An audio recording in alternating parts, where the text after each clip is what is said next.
शुरुआती दृश्य में मिलो स्टैनफील्ड नामक एक व्यक्ति को दिखाया गया है जो ऑटिज्म स्पेक्ट्रम डिसऑर्डर या एसडी से पीड़ित है। वह न्यू जर्सी की एक सड़क पर खड़ा है और पास की एक फूल की दुकान में एक महिला पर नजर रख रहा है। इस दौरान वह अपने आसपास घटित होने वाली घटनाओं के समय से संबंधित कुछ जटिल गणनाएं भी करता हुआ प्रतीत होता है। मिलो ने एक यात्री बस, एक गड्ढा, एक स्ट्रीट आर्टिस्ट और एक साइकिल सवार को तेज गति से आते हुए देखा। इन अवलोकनों के बाद वह सड़क पार करता है और गड्ढे के बगल में एक मेलबॉक्स के शीर्ष पर रणनीतिक रूप से एक पेन रखता है। इसके तुरंत बाद उसकी योजनाबद्ध श्रृंखला प्रतिक्रिया होती है। एक टैक्सी गड्ढे पर चढ़ जाती है जिससे पेन पर पानी के छींटे पड़ते हैं, जिससे वह जमीन पर गिर जाता है। यह स्ट्रीट आर्टिस्ट का ध्यान खींचता है जो फिर पेन उठाने के लिए आगे बढ़ता है। उसी समय तेज रफ्तार से साइकिल चलाने वाला आर्टिस्ट से टकरा जाता है, जिसके परिणामस्वरूप वह मेलबॉक्स से टकरा जाता है और पास के फलों के ठेले पर गिर जाता है। सड़क पर अफरातफरी मच जाती है जिससे बस चालक सहित सभी का ध्यान भटक जाता है। नतीजतन वह ट्रैफिक लाइट के लाल होने पर ध्यान नहीं देता और सड़क पार कर रही उसी महिला को टक्कर मार देता है, जिससे उसकी मौके पर ही मौत हो जाती है। और लोग कहते हैं कि गणित खतरनाक नहीं है। मिलो यह पुष्टि करने के बाद कि उसकी योजना सुचारू रूप से चली गई, घटनास्थल से चला जाता है। फिर दृश्य में एफबीआई की विशेष एजेंट ओलिविया डनहम को दिखाया जाता है। वह होमलैंड सिक्योरिटी के फ्रिंज डिवीजन के लिए काम करती है, जो असाधारण घटनाओं में विशेषज्ञता रखती है। ऐसा लगता है कि ओलिविया अपने सिर की चोट के कारण लंबे अंतराल के बाद काम पर वापस लौट रही है। जैसे ही वह फ्रिंज मुख्यालय में प्रवेश करती है, उसका स्वागत उसके एक साथी अधिकारी चार्ली द्वारा किया जाता है, जो टीम का पर्यवेक्षक है। इस बीच एजेंसी के प्रमुख वाल्टर निक बिशप ओलिविया की वापसी के बारे में लैब सहायकों में से एक फिलिप ब्रॉयल्स से बात कर रहे हैं। फिलिप कहता है कि वह फॉक्सलिविया नाम की एक नकली है और चिंता व्यक्त करता है कि क्या वे अपनी टीम में एक धोखेबाज को शामिल कर सकते हैं। यहाँ यह पता चलता है कि ओलिविया, जो कार्यालय के अंदर है, असली नहीं है। वह वास्तव में एक धोखेबाज है जिसे असली की जगह पर लाया गया है। वाल्टर निक फिर फॉक्सलिविया को इस ब्रह्मांड में रखने और असली ओलिविया की यादों को उसमें प्रत्यारोपित करने के पीछे अपनी प्रेरणा का खुलासा करता है। वह दावा करता है कि फॉक्सलिविया ही एकमात्र ऐसी है जो बिना किसी नुकसान के ब्रह्मांडों के बीच यात्रा कर सकती है। वाल्टरनेट यह पता लगाना चाहता है कि वह ऐसा कैसे कर सकती है। इसके लिए वह कहता है कि उन्हें उसे यह विश्वास दिलाना होगा कि वह यहाँ की है। फिलिप पूछता है क्या होगा अगर उसकी नई पहचान टिक नहीं पाती, जिस पर चीफ जवाब देता है कि उसके बाद उसकी कोई जरूरत नहीं रह जाएगी। इसके बाद चार्ली टीम को उस बस दुर्घटना के बारे में बताता है जो बेतरतीब लगती है, जिसके बारे में उसका दावा है कि इस हफ्ते में 2 बार ऐसा हुआ है। प्रत्येक मामले में पीड़ित की मृत्यु हो चुकी है। फिर वह अपने दल से साइट जांच के लिए जाने से पहले सावधानी बरतने को कहता है। थोड़ी देर बाद एफबीआई टीम दुर्घटना स्थल पर पहुंचती है और किसी भी सुराग या सुराग की तलाश में अलग हो जाती है। जांच का नेतृत्व लिंकन ली नामक एक अन्य एफबीआई एजेंट कर रहा है, जिसका चेहरा जलने के निशानों से खराब हो गया है। चार्ली शव का निरीक्षण करती है और उसके फिंगरप्रिंट का उपयोग करके उसके बारे में और जानकारी प्राप्त करती है। उसे अंततः पता चलता है कि मृतक महिला का नाम जूलियन फोस्टर है। इस बीच ओलिविया बस चालक से पूछताछ करती है, जो इस घटना से हिल गया है क्योंकि उसने अब तक कभी किसी पक्षी या जानवर को नहीं मारा है। साथ ही एजेंट ली पर्यावरणीय कारकों के किसी भी संकेत के लिए परीक्षण करता है, लेकिन कुछ भी नहीं पाता है। हालांकि उसे घटनास्थल पर वही बॉल पॉइंट पेन मिलता है। प्रत्यक्षदर्शियों से पूछताछ करने के बाद ओलिविया एजेंट ली के पास जाती है और उसे बताती है कि स्थानीय कलाकार पेन उठाने के लिए नीचे झुका था, जिस दौरान वह साइकिल सवार से टकरा गया और फल स्टैंड में गिर गया। यह सुनकर एजेंट ली अनुमान लगाता है कि पेन ही वह मुख्य तत्व है जिसने प्रतिक्रियाओं का एक क्रम बनाया, जिससे अंततः पीड़ित की मृत्यु हो गई। अगले दिन फ्रिंज मुख्यालय में एजेंट ली और चार्ली 2 दिनों में हुई बस दुर्घटनाओं के बीच संबंध का पता लगाने की कोशिश कर रहे हैं। एजेंट ली को पहली दुर्घटना की तस्वीर में वही बॉल पॉइंट पेन दिखाई देता है, जिससे उसे और भी यकीन हो जाता है कि किसी ने घटनाओं की श्रृंखला को अंजाम दिया है। इसके बाद वे फ्रिंज एजेंसी की गणितज्ञ एस्ट्रेड से बात करने जाते हैं और उसे घटनाओं के बारे में बताते हैं। हालांकि वह दावा करती है कि कोई भी इंसान ऐसी घटनाओं की श्रृंखला को अंजाम नहीं दे सकता और इसे 2 बार अपने पक्ष में नहीं मोड़ सकता। उनकी बहस के बीच एक और ऐसी ही बस दुर्घटना होती है जिससे एस्ट्रिड सदमे में आ जाती है। 2+2 बराबर है कि आप बस से टकरा गए हैं। FBI एजेंट तुरंत घटनास्थल पर पहुंचते हैं और पाते हैं कि इस बार पीड़ित अभी भी जीवित हैं। आसपास खड़े लोगों से पूछताछ करने पर उन्हें पता चलता है कि एक कुत्ता अचानक सड़क पार कर गया, जिससे बस का नियंत्रण खो गया। तभी ओलिविया ने देखा कि एक ऐसा ही बॉल पॉइंट पेन जमीन में लुढ़क रहा है, जिससे उसे एहसास होता है कि घटनाओं का सिलसिला अभी खत्म नहीं हुआ है। वह इधर उधर देखती है और एक संदिग्ध मिलो को ओवरहेड ब्रिज से नीचे देखती हुई देखती है। कुछ ही देर बाद ईयरबड्स पहने एक आदमी सड़क पार करने के लिए आगे बढ़ता है, लेकिन तभी सामने से आ रही एक एम्बुलेंस उसे टक्कर मार देती है। मुझे लगता है कि पैरामेडिक को अपना कोटा पूरा करना था। अपने संदेह की पुष्टि होने के बाद ओलिविया अपनी टीम को सचेत करती है और मिलो की ओर दौड़ पड़ती है। यह देखकर बाद वाला तुरंत घटनाओं की एक और श्रृंखला की गणना करता है और एक साइकिल को पुल से नीचे फेंक देता है। इससे एक बस अपना रास्ता बदल लेती है और सीधे ऊपरी पुल के नीचे से निकल जाती है। ओलिविया उसे बंदूक की नोक पर पकड़ लेती है, उसे आत्मसमर्पण करने की धमकी देती है।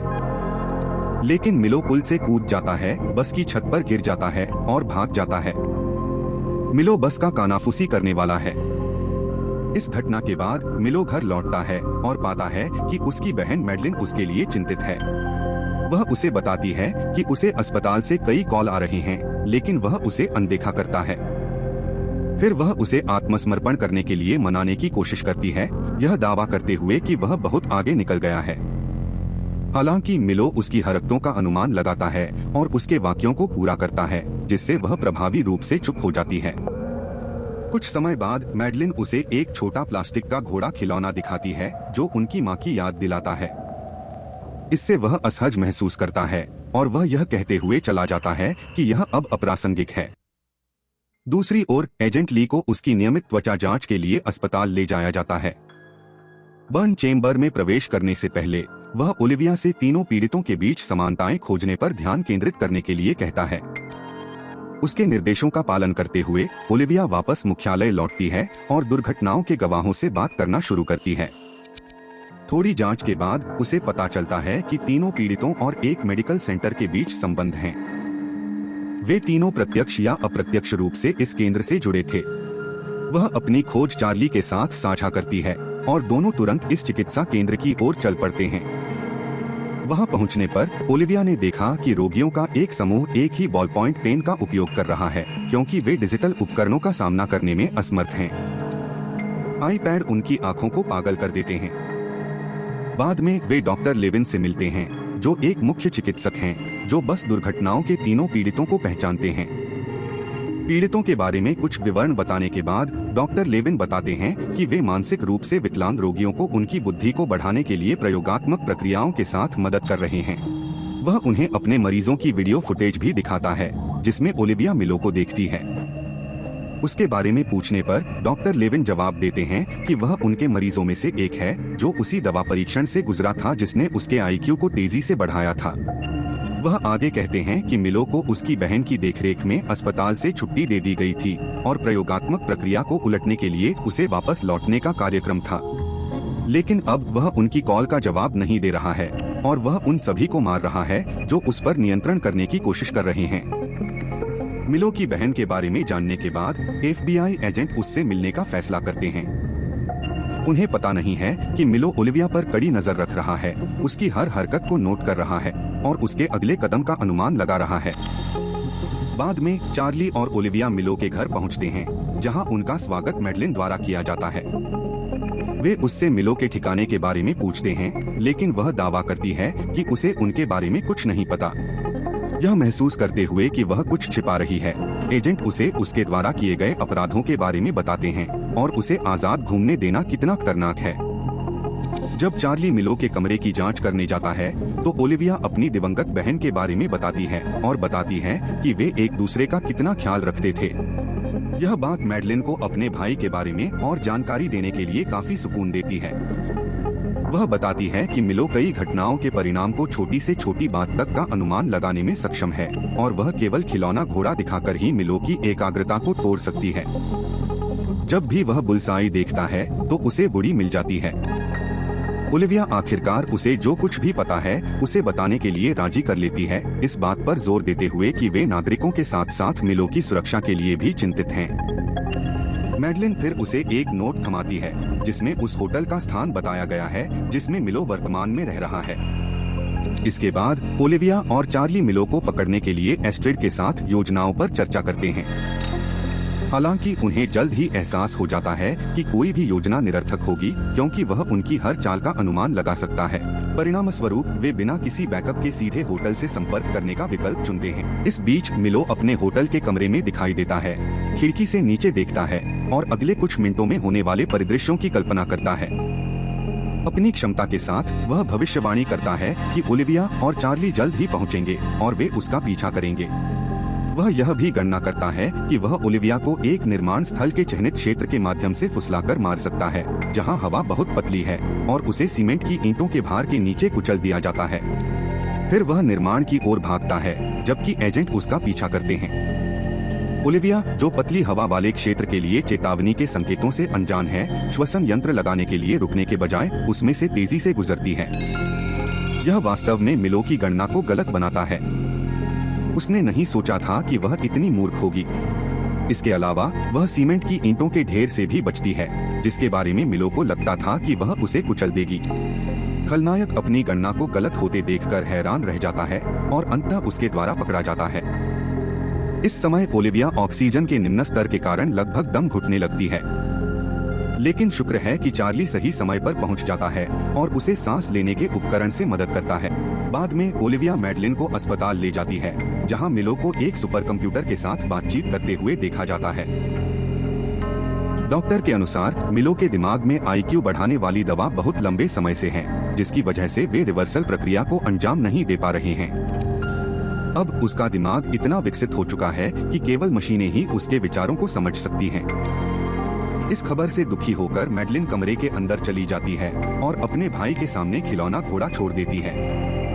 उसी शाम ओलिविया अपने घर पर थी जब उसे पीटर का दर्शन हुआ, जो दूसरे ब्रह्मांड से उसका प्रेमी था। वह उसे बताता है कि वह इस ब्रह्मांड से संबंधित नहीं है। अपने दावे का समर्थन करने के लिए वह याद दिलाता है कि कैसे इस ब्रह्मांड के बारे में उसकी जानकारी की कमी ने पहले उसकी जान बचाई थी। उनके अनुसार अगर वह चेतावनी के संकेतों को पहचान लेती और वहीं रुक जाती तो उसकी मौत हो जाती। पीटर उसे अपनी सारी यादें याद करने के लिए प्रोत्साहित करता है और गायब होने से पहले उसे चुनता भी है। इस तरह के और वीडियो के लिए सब्सक्राइब करें।